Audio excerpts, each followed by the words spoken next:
Bonjour à tous, quel que soit l'endroit où vous vous trouvez à travers le monde, j'espère que vous vous portez incroyablement bien. Aujourd'hui, j'ai le plaisir et l'honneur d'être en compagnie de Guillaume Dulude, qui est un conférencier extraordinaire, un explorateur à ses heures perdues, un doctorant, lui, je crois déjà docteur, c'est bien ça? Presque. Presque. En tout cas, c'est pour nous un réel plaisir de l'avoir. Guillaume, bonjour. Bonjour, ça va bien? Oui, ça va super bien, et toi? Oui, content de te rencontrer. D'accord, je suis très heureux que tu aies bien voulu nous accueillir ici à Montréal. C'est très beau. Plaisir. Super. En plus, sur cette très très belle terrasse. Bien, Guillaume, tu es expert en communication, c'est bien ça? Oui. D'accord.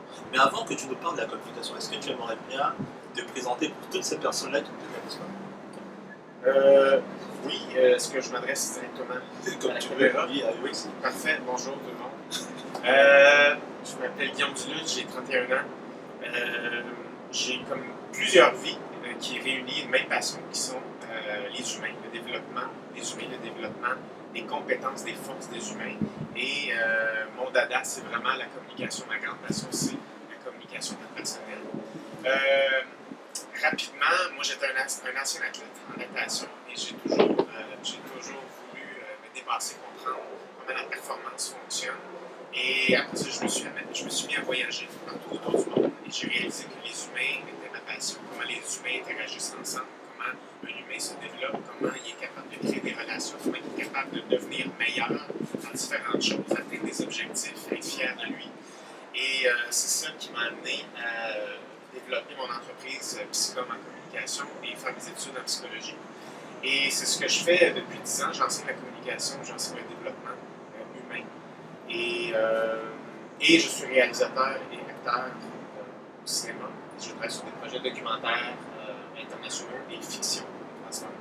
Donc, en gros, c'est tout ça que je fais. Et comme tu disais, je suis vraiment passionné d'humains. Et les humains, dans le fond, c'est le centre de tous les projets que je fais. Que ce soit en psychologie, en communication, en cinéma, c'est les humains qui me passionnent. D'accord, ce sont les humains qui te passionnent et qui sont dans le centre de toutes les activités que tu gères.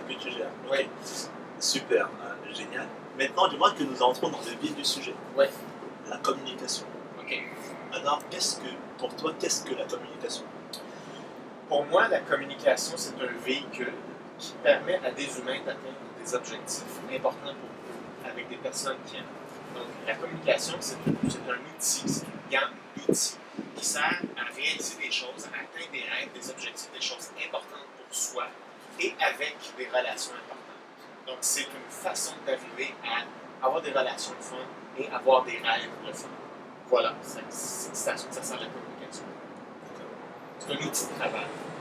La communication, c'est un outil de travail. Absolument. C'est pas un but. Le but de communiquer, ça n'existe pas ça dans la vie. On pense que, ah oui, je vais développer ma communication, est-ce que je communique bien? On s'en fout de ça. Est-ce que ta communication te permet d'atteindre des objectifs en travail d'équipe, en relation? C'est la seule et unique question. Si oui, ben, c'est que ta communication devient de plus en plus efficace. Ça te permet d'avoir des rêves et d'avoir des relations positives. La communication va avoir tendance à être efficace. Tu te poses la question est-ce que je communique bien ou pas? Ça n'a aucune importance et c'est une erreur, cette question-là. C'est comment ma communication me mène vers ce pourquoi je suis là, mes rêves et des relations. C'est ça, pour moi, la communication internationale. Okay. En tout cas, c'est une vision très, très particulière et très originale, en tout cas. Et quand on t'entend parler, ça a beaucoup de sens, ça a énormément de sens. Ce qui m'amène à te poser cette question, c'est comment est-ce qu'on le fait pour avoir ce genre de communication? Quels sont les éléments de base qui permettent d'avoir ce genre de communication? Il y a beaucoup d'ingrédients. En 2014, maintenant, il y a beaucoup de choix qui s'offrent à nous. Et quand tu grandis, il faut faire des choix professionnels, il faut faire des choix relationnels, il faut se trouver un travail, il faut devenir un grand, il faut devenir un adulte. Okay? Mais il n'y a personne qui explique comment faire ça, okay? À part l'école. Mais l'école, ça ne donne pas de réponse. Ça fait suivre des cours, puis après ça, tu changes de programme. Là, tu fais un nouveau choix de programme. Tu dis, bon, ben, je vais prendre ça. Là, tu t'en vas là, puis après ça, tu arrives ici. Il ne se passe rien du tout. Okay? Ouais. Donc, il y a un premier volet dans la communication qui est le développement de la connaissance de soi. Il faut que tu augmentes la connaissance de toi dans le sens de quelles sont tes forces, qu'est-ce que tu aimes, qu'est-ce qui est important pour toi, quels sont tes rêves, qu'est-ce que tu dois absolument faire avant que tu meurs, c'est quoi que tu dois faire sur cette terre-là. Si ça c'est inconnu pour toi, c'est impossible que tu saches vers quoi aller. Donc c'est impossible que ta communication soit le véhicule, comme on a parlé tantôt, vers ce pourquoi tu dois être là. Donc finalement, si tu veux bien communiquer, quels sont les ingrédients, les premiers ingrédients, savoir qu'est-ce que tu veux et donc savoir qu'est-ce que tu ne veux pas également. Ta communication va servir à t'orienter en fonction des buts que toi tu as. Donc ça, c'est le premier volet.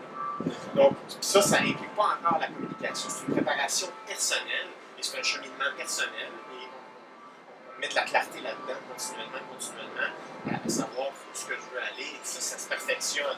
Mais il faut en avoir une certaine idée pour créer un mouvement dans sa vie et donc dans la communication. Ça, c'est un morceau.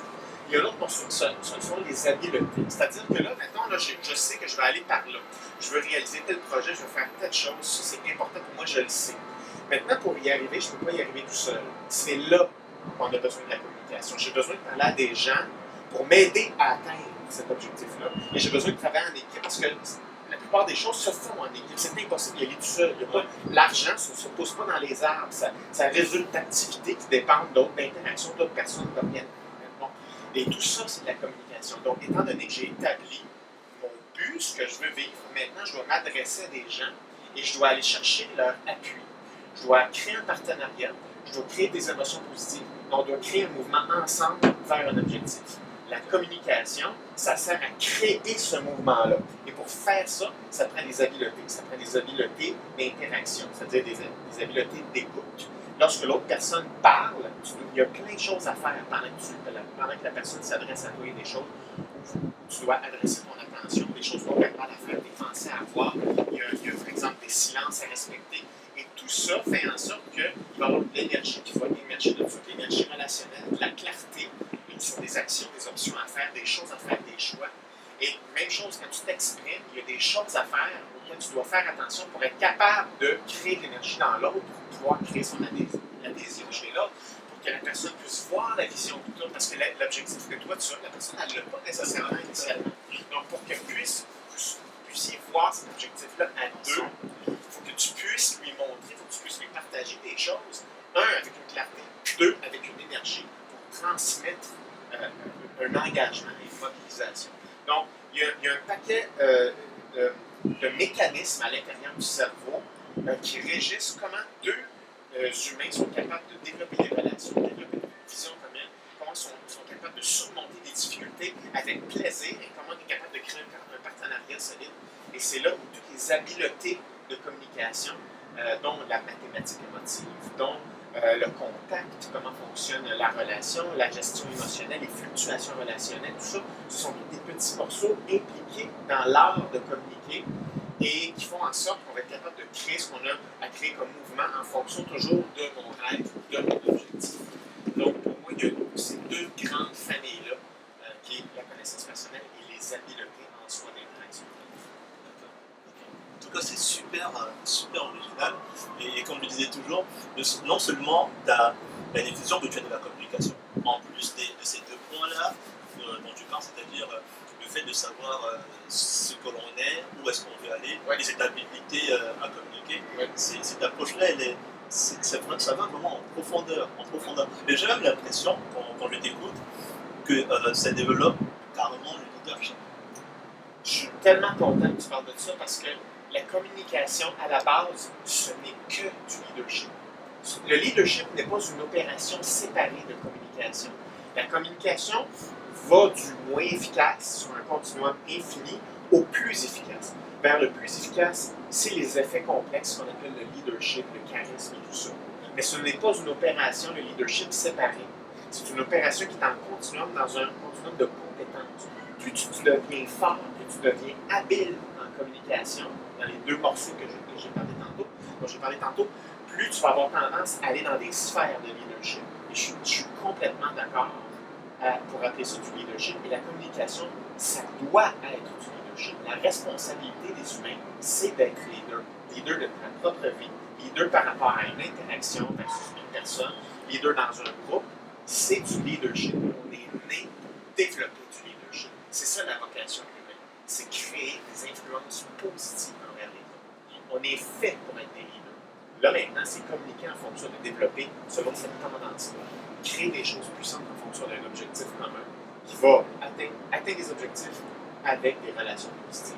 Je ne peux pas te cerner exactement en peu de temps ce dont il est question, c'est du leadership. La communication, en 2014, il ne s'agit pas de parler de choses, de dire des choses, ah, ça c'était bien communiqué. C'est est-ce que ça génère un mouvement vers quelque chose? C'est la seule question. Si oui, ça veut dire que la communication est efficace, c'est ce qu'on appelle le leadership. Et de plus en plus, mon approche, c'est que le leadership et la communication se fusionnent en une seule méthode. D'accord. Ok. Communication, leadership. Ok. Oui. Ça va de pair. Oui. J'aimerais en même temps qu'on aborde. Tu as fait des voyages, c'est-à-dire que tu es parti dans je trouve ça incroyable. Genre, je parle juste de ça et j'en rigole. Tu es allé dans des zones reculées du monde, Oui. Chez les Karoyak. Korowai.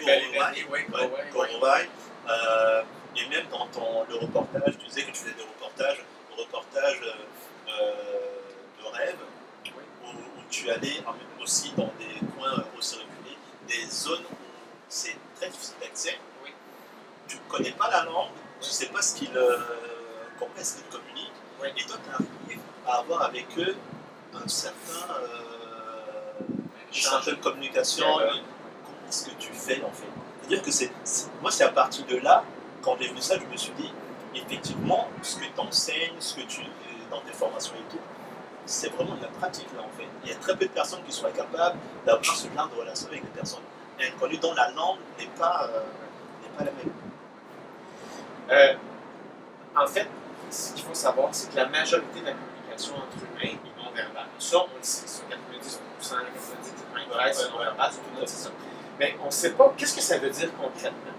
Ça veut dire qu'on peut se passer des mots pour beaucoup de choses liées à la survie et au quotidien. C'est-à-dire que quand tu rencontres un autre humain, et que ce soit les humains dans n'importe quelle culture, ils ont les mêmes fonctionnements, on a tous les mêmes fonctionnements de base neurologique liés à l'interaction humaine. Et quand tu es capable de stimuler les bonnes structures cérébrales au bon moment, avec les bons gestes, les bonnes pensées, etc., tu es capable de créer de la relation. La relation, c'est ce qu'il y a de plus important. Donc, quand tu es avec une personne dont tu ne connais pas la relation, une relation, et là, c'est là que ça joue, par exemple, dans des tribus, comme tu disais, mais la première chose, la première habileté de survie, c'est d'être en relation dans un groupe. C'est ton groupe qui va faire ta survie, que ce soit en Afrique, avec les Korowai ou dans d'autres pays. Donc, comment faire? Il faut stimuler la relation et diminuer l'anxiété. L'anxiété est inversement proportionnelle à la relation dans l'instant présent. C'est-à-dire que quand deux humains qui sont complètement différents arrivent face à face, il y a un choc initial.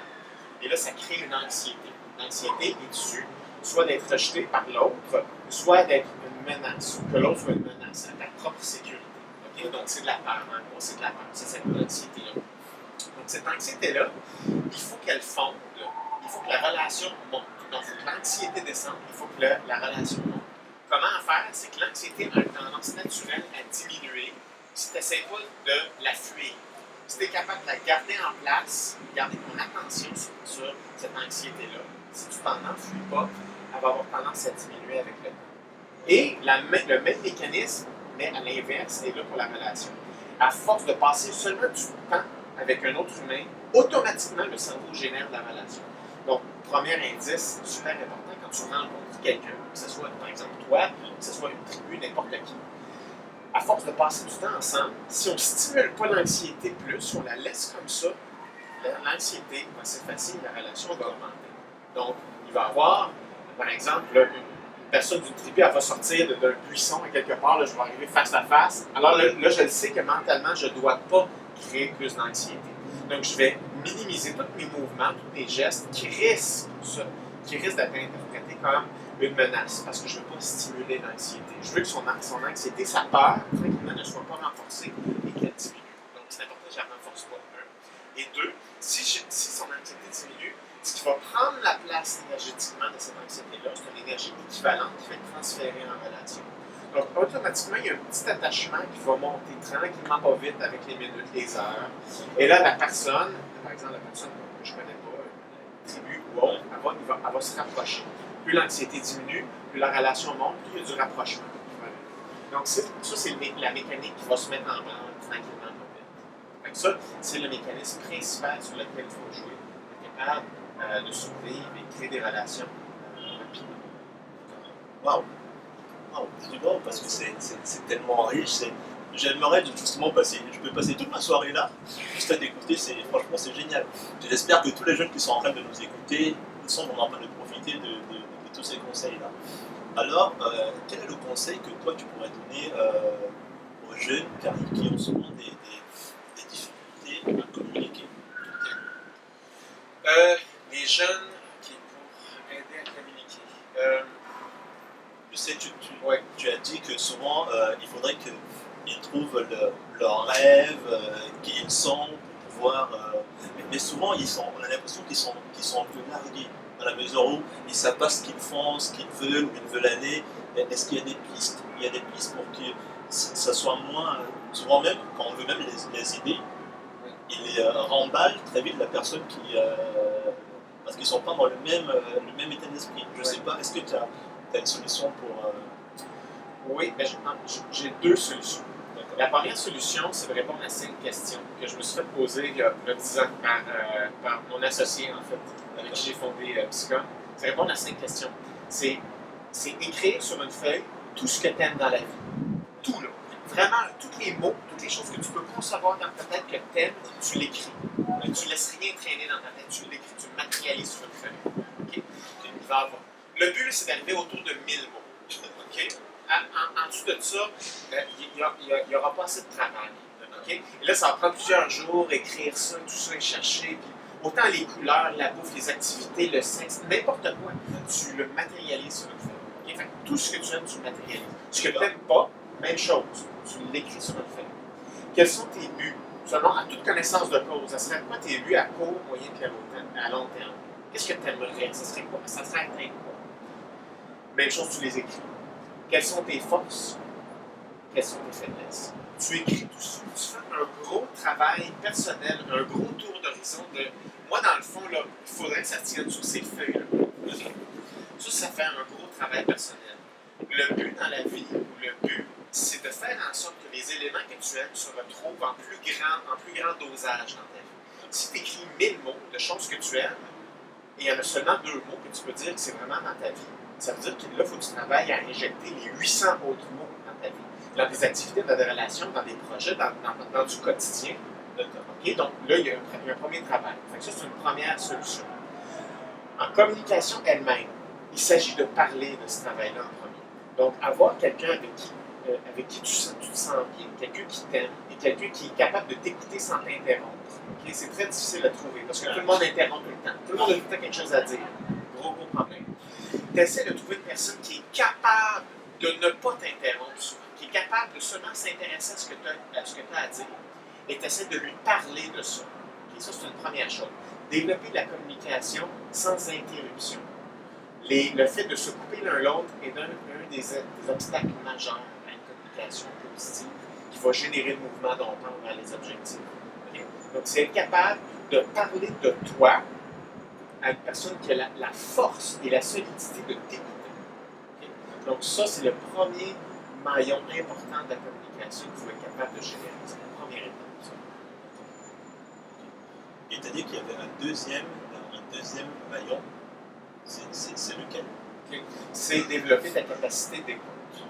Okay? C'est-à-dire, même chose, ta capacité à te confier, à parler de toi, de quelque chose qui est vrai pour toi. Ça, c'est un premier exercice important, mais ça va de l'autre côté. C'est d'être capable d'écouter une personne faire l'équivalent. C'est d'être capable de t'exposer à d'autres idées sans réfléchir en même temps. Sans écouter la personne et réfléchir en même temps, parce que la personne va le voir dans les yeux quand tu réfléchis en même temps. Tu vas cligner d'une façon différente, tu vas avoir des mouvements faciaux différents. Comme là, je sais que tu m'écoutes parce que ton visage bouge, tu clignes les yeux. Je le sais que tu m'écoutes, tu ne réfléchis pas en ce moment. Okay? Donc ça, tu me donnes l'énergie d'aller encore plus loin dans ce que j'ai à dire. Donc, à un moment donné, tu as un double moteur à mettre en place. Toi, il faut que tu sois capable de parler de toi authentiquement. Il faut que tu aies la force d'écouter une personne authentiquement, c'est-à-dire la laisser intacte et l'encourager à aller encore plus loin dans ce qu'elle a à dire. Donc, tu ne peux pas réfléchir en même temps. Donc, il y a un travail de dévoilement personnel, une personne avec qui tu te sens bien, et un travail d'écoute. Donc, c'est cette dynamique-là qu'il faut mettre en place. Ok. Je rigole parce que c'est tellement révélateur. Maintenant, pour toutes les personnes qui sont là, c'est-à-dire tous les jeunes qui nous écoutent, si tu as un conseil Guillaume, à leur donner pour embellir leur communication, pour tromper leur rêve, un petit mot un mot de grand frère, de formateur, ce serait quoi? Ok. Moi, si j'avais une chose à vous dire, je sais qu'on ne se connaît pas, mais on va faire comme si on se connaît. Si j'étais votre grand frère, moi, ce que je vous dirais, c'est si vous resterez seulement 1 an de vie, là, qu'est-ce qu'il faudrait mettre en place cette année pour avoir le maximum de plaisir et de réalisation personnelle? Et c'est demain que ça doit commencer. Mettez-vous en situation que la vie n'est pas éternelle et la vie, c'est un buffet. C'est fait pour être pris. C'est fait pour aller chercher ce qu'il y a de mieux. Et c'est pour vous. Et c'est pas vrai qu'il y a des gens qui sont nés meilleurs que d'autres, qui ont du talent. C'est une illusion, ça, c'est faux. Ça. Okay? Les gens qui réussissent, c'est ceux qui se sont donné une permission. C'est la permission qu'ils ont droit à des choses spéciales. C'est quelque chose qu'ils prennent. Ça, c'est une responsabilité pour nous de le prendre pour soi. Fait que moi, si j'étais votre grand frère, j'aurais vous dire, prenez ce qu'il y a de mieux pour vous et prenez-le tous. Prenez tout ce qu'il y a de mieux pour vous. Et amusez-vous à relever des défis avec des gens qui vous aiment et que vous aimez. Ça serait ça. En tout cas, merci Guillaume. Je te remercie pour tout ça. C'est génial. J'espère que vous avez tous suivi les conseils, les conseils qu'il a bien voulu nous donner. En tout cas, c'est un réel plaisir. Moi, j'ai eu beaucoup de plaisir à l'écouter, à apprendre. Je te remercie et je vous dis à bientôt pour les autres vidéos. Merci bien.